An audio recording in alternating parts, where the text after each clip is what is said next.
विरारमध्ये बहुजन विकास आघाडी आणि भाजपच्या कार्यकर्त्यांमध्ये पैसे वाटपावरून जोरदार राडा झालेला असतानाच डहाणूमध्ये भव्याला मोठा धक्का बसला। बहुजन विकास आघाडीचे डहाणूचे उमेदवार सुरेश पाडवी यांनी भाजपमध्ये प्रवेश केला। यामुळे राजकीय समीकरण पुरती बदलणार आहेत।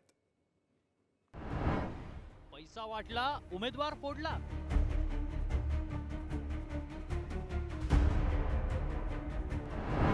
डहाणूत भाजपचा भव्याला धक्का।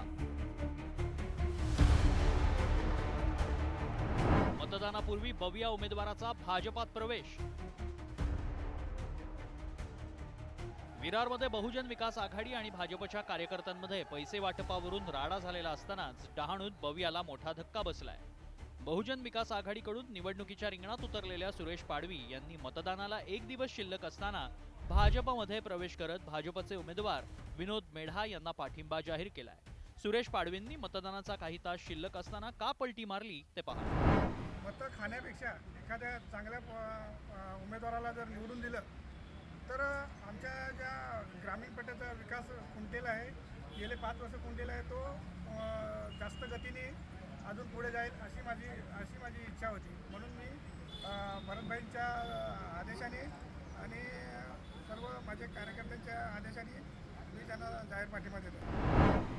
डहाणू मतदारसंघामध्ये महाविकास आघाडीकडून CPIM चे विद्यमान आमदार विनोद निकोले हे उमेदवार आहेत, तर भाजपनं विनोद मेढा यांना मैदानात उतरवलंय। मागील निवडणुकीत निकोलेंचा 5000 मतांनी निसटता विजय झाला होता। पाडवींच्या उमेदवारीमुळे ही निवडणूक तिरंगी बनली होती। ते किती मतं खाणार, त्याचा फटका कोणाला बसणार याबाबत उत्सुकता वाढली होती। आता पाडवींनी या मतदारसंघातून भाजपला पाठिंबा दिल्यानं निकोले विरुद्ध मेढा अशी थेट लढत रंगणार आहे। भाजपनं हा मतदारसंघ पुन्हा आपल्याकडे खेचण्यासाठी ताकद लावली आहे। मात्र निवडणुकीच्या रिंगणात असलेल्या उमेदवारानं ऐनवेळी नांगी टाकल्यानं बहुजन विकास आघाडीला मोठा फटका बसलाय।